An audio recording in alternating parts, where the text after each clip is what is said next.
बोला दादा. सध्या मी बाजार चौकामध्ये आलेला आहे आणि स्थानिक नागरिकांशी आपण चर्चा करूया. सध्या भाऊ निवडणुकीचे वारे नरके शहराने वाहू लागलेले आहे. प्रचार जोरात सुरू झालेला आहे. काय वाटते या निवडणुकीच्या नंतर गावचा थोडाफार विकास होईल का? विकास तर जिंदगीत नाही होऊ शकत साहेब. का बरं भाऊ? कारण का जे बी नेते आहेत ते असेच आहे सगळे फंटूस. असेच म्हणजे 6 महिने डवळ पाणी पाचते राजे हो. अच्छा तिथं तेव्हा हे नेते झोपले राहते सगळे. अच्छा. अभिजित गुप्ताही झोपला होता, मनोज कोरडे झोपला होता, गोपाल टेकाडी झोपला होता. सगळेच गावातले नेते झोपले होते. म्हणजे सर्वच झोपले होते. आता त्यांना जाग आला. आता इलेक्शन आला तर झेंडा घेऊन सिनेनी उभी आहे. अच्छा. आम्हाला पाहायचं म्हणते. अच्छा. म्हणून आता नाही पण कोणाला तरी मतदान करावं लागेल ना. कायले नोटाचं दाबून देऊ ना. नोटाचं दाबाल. कायले अध्यक्षाला वोटिंग करायचं. पण आणखी गावचा विकास तर राहिला ना. मग गावचा विकास होणारच नाहीये. नाहीच का? हेही मरून जाईल तरी गावचा विकास नाही होणार आहे. आता आम्ही 53 वर्षाचे झालो आहोत जी. आता आमचे काय फक्त 5-6 वर्ष राहिले आहे. काय विकास तरी पण गावचा विकास अजूनपर्यंत दिसलेला नाही. होणार बी नाही. अच्छा. तो चरण सिंग राय का बीजेपीचं सरकार राय का कोणाचं अनिल देशमुखचं सरकार राय, विकास होणारच नाही नरखेडा. विकास होणारच नाही. फक्त यायचाच विकास होईल. यायचाच म्हणजे कोणाचा? नेते लोकांचा. म्हणजे जे निवडणुकीत उभी आहे त्यांचा. अच्छा. त्यांचाच विकास. गावचा विकास होणार नाही असं तुम्हाला वाटते? एक रोड नाही हो धडाचा. सारे कॉन्क्रीटचे रोड फुटले आहे तुमच्या गावात जी. एक दिवसाआड पाणी देतात. डॅमले पाणी आहे, नदीले पाणी आहे, सगळं आहे. तेव्हा कुठे झोपले आहे? काटोल मध्ये 1200 रुपये बिल आहे नळ बिल. तुमच्या नरखेड एवढं सुशिक्षित आहे का? ह्या लोकांना 1500 रुपये बिल आहे, त्याच्यावरही कोणी काही बोलत नाही नळाचं. एक दिवसाआड पाणी देते तरी 30 दिवसाचं बिल काढते. गावातला रोजगार काय म्हणतो? बस बिगारीच आहे सगळं गाव. हो का? बाहेर गावी जावं लागते. बस. त्यानंतर गावातली शिक्षण व्यवस्था वगैरे काही ढंग नाही आहे. शिक्षण नाही आहे, दवाखाना नाही आहे, काही नाही आहे. हे काहीच नाही करत. हे फक्त निवडून आले का नागपूरला जाणे येणं करते. नागपुरात यायचे घर आहे. मग अशाने गावाचा विकास कसा होईल? मग होतच नाही विकास. धन्यवाद भाऊ तुमच्या प्रतिक्रिया मांडल्याबद्दल. बिलकुल धन्यवाद. तुमचे पण आभारी आहो आम्ही. नमस्कार भाऊ, काय नाव आहे तुमचं? भाऊ सध्या निवडणुकीचे वारे जोरात सुरू आहे नरखेडमध्ये. काय विकास होईल का गावाचा? गावाचा विकास आता 28 वर्ष झाले मला, पण गावाचा विकास तोपर्यंत पाहिला नाही. आणि नाही पाहिला. निवडून आले की चालले आपले नागपूरले. अच्छा. 5 वर्ष तर दाखवतच नाही तो भाऊ. गावाचा विकास नाही, ग्रामपंचायत घोषित करून द्यावं लागते. अच्छा. तुमची इच्छा आहे ग्रामपंचायत घोषित करून द्यायची नाही का? हो. म्हणजे गावामध्ये काही सुविधा नाही. नाही. काठोड समोर चाललं गेलं पण नरखेड तसंच राहिलं जागेवर. पांडुर्णा जिल्हा झाला पण नरखेड तसंच राहिलं. हो, तसंच राहिलं. काही विकास नाही होणार का? काही विकास नाही. बोला आपाजी बोला. नरखेड विषयी काय बोलणार आहे? काही ते बोला लागेल.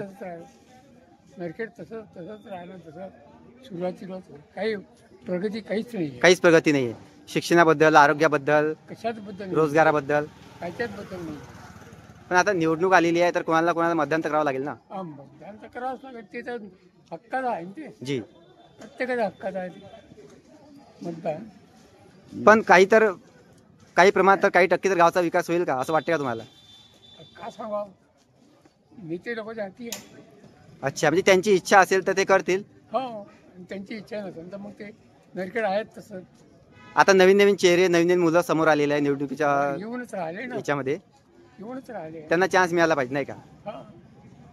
धन्यवाद भाऊ तुमचे मत व्यक्त केल्याबद्दल. नमस्कार भाऊ, काय नाव आहे तुमचं? माझं नाव भाऊराव रमेशराव संबे.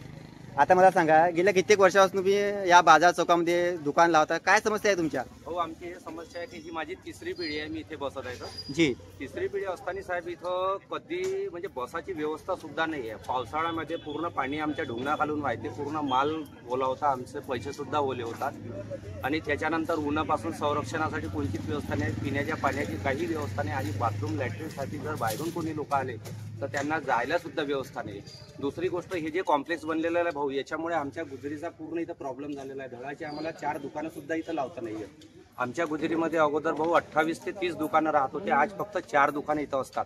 तर मला सांगा, ह्या गावाचं डेमोलेशन होत आहे की प्रमोशन होत आहे? कारण इथली दुकानं कमी होत आहेत. व्यापारी वर्ग इथून बाहेरच्या गावात जाऊन व्यापार करायला लागलेला आहे. तर त्याच्यामुळे इथं एवढी मोठी समस्या आहे साहेब की बसाची कोणाला किंवा काही करण्याची म्हणजे माल आणून कुठे ठेवण्याची सुद्धा व्यवस्था नाही आहे साहेब. तर रात्री जनावराचा एवढा मोठा त्रास आहे की तुम्ही माल व्यवस्थित तिथे बांधून नाही ठेवू शकत. म्हणजे तुम्हाला जे तुम्ही बाजारातील जे व्यापारी आहेत तुम्हाला काहीच सुविधा नाही सुविधा गेल्या कुठलीच कित्येक नाही आहे. वर्षापासून. याच आता तिसरी पिढी चालू आहे भाऊ. माझी आजी बसत होती, माझी आई बसत होती, त्यानंतर मी हा व्यवसाय करून राहिलो. पण इथे म्हणजे सुविधेच्या नावावर काहीच नाही. जेव्हा की आमच्या जवळनं प्रत्येक डेली वेजेसवरती कॉन्ट्रॅक्टर येतात आणि ते बाजार चिठ्ठी घेऊन जातात. महिन्याकाठी आम्ही 600 ते 700 रुपये बाजार चिठ्ठी देतो. त्या हिशोबाने आम्हाला कुठलीही सुविधा नाही. सुविधा काहीच नाही. म्हणजे तुम्हाला तुमचं असं म्हणणं आहे की तुम्हाला कमसे कम एक टीन शेड तरी बांधून द्यायला पाहिजे. मोठे पाहिजे, कमीत कमी लाइटिंगची व्यवस्था पाहिजे, ह्या सुविधा पाहिजे भाऊ. तेव्हा आम्हाला काहीतरी बाजारामध्ये पाहिजे, नाही तर काहीच व्यवस्था नाही आहे ना. आज जर एक पाऊस आला तर आम्हाला हा सर्व माल वरती उचलावा लागते. बसाची सुद्धा व्यवस्था नसते, कॅरेटवरती आम्हाला बसावं लागतं.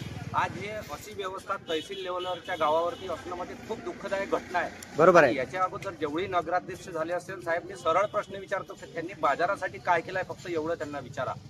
ह्या गुजरीसाठी त्यांनी कुठलीही सुविधा केलेली नाही. एवढं मोठं कॉम्प्लेक्स बनवलं परंतु इथे गुजरीची कुठलीही सुविधा केलेली नाही आहे. आणि मार्केटमधून मार्केट हलवण्याच्या गोष्टी करतात. जर मार्केटच्या जागेवर गुजरी जर हल्ली तर त्या गावाचा विकास होईल का, काय होईल तुम्हीच सांगा. नाही, नक्की नाही एक होणार. साधी गोष्ट आहे, हे समजायला पाहिजे. इथल्या नगराध्यक्ष म्हणा, कोणी जे मेंबर आहे, ज्यांना ह्या गोष्टी लक्षात यायला पाहिजे कमीत कमी.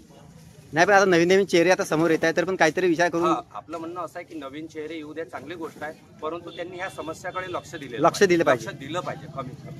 नाही काही तर कमीत कमी तेवढं कार्य तरी करायला पाहिजे. आपलं म्हणणं हे आहे फक्त.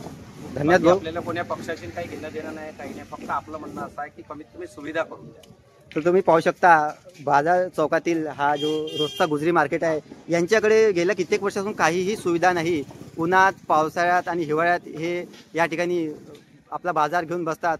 मात्र त्यांना या व्हिडिओच्या माध्यमातून ते एक विनंती करत आहे की येणारे जे कोणी नगरसेवक, नगराध्यक्ष आहेत त्यांनी या ठिकाणी यावं, त्यांच्या समस्या जाणून घ्याव्या आणि त्यांना कमसे कम या ठिकाणी छोटे छोटे ओटे किंवा टीन शेड बांधून द्यायला पाहिजे. असे तुम्ही बघू शकता हे उन्हात बसतात.